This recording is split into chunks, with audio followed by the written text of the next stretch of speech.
রাকাত নামাজ পড়ি, শুকরিয়াতান সিজদা করি, 2 রাকাত নামাজ পড়ি, আল্লাহ রাব্বুল আলামিনের শুকরিয়া আদায় করি যে আল্লাহ রাব্বুল আলামিন আমাদেরকে এক ডাইনি, এক রক্ত পিপাসু, এক কুকুরের হাত থেকে এই বাংলাদেশের মানুষকে হেফাজত করেছেন।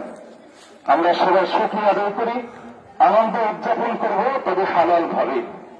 এবং আল্লাহ রাব্বুল আলামিন কোরআনের মধ্যে যে সূরা নাসর নাযিল করেছেন, ইযা জাআ নাসরুল্লাহি ওয়াল ফাতহু ওয়া রাআইতান নাস ইয়াদখুলুনা ফী দীনিল্লাহি আফওয়াজা ফাসাব্বিহ বিহামদি রাব্বিকা ওয়াস্তাগফিরহু ইন্নাহু কানা তাওয়াবা। এখানে আল্লাহ রাব্বুল আলামিন বলেছেন, ফাসাব্বিহ বিহামদি রাব্বিকা ওয়াস্তাগফিরহু, তুমি তোমার প্রভুর শুকরিয়া আদায় করো, তুমি তোমার প্রভুর তাসবিহ পাঠ করো এবং তোমার প্রভুর প্রশংসা করো। আমরা এই আনন্দময় মুহূর্তে আল্লাহ রাব্বুল আলামিনের প্রশংসা করব, শুকরিয়া আদায় করব, 2 রাকাত নামাজ পড়ব। আমরা সবাই কোরআন তিলাওয়াতের মাধ্যমে আনন্দ উদযাপন করব। আল্লাহ রাব্বুল আলামিন এই জমিনকে, এই দেশকে সর্বপ্রকার চক্রান্ত এবং জুলুম থেকে হেফাজত করুন।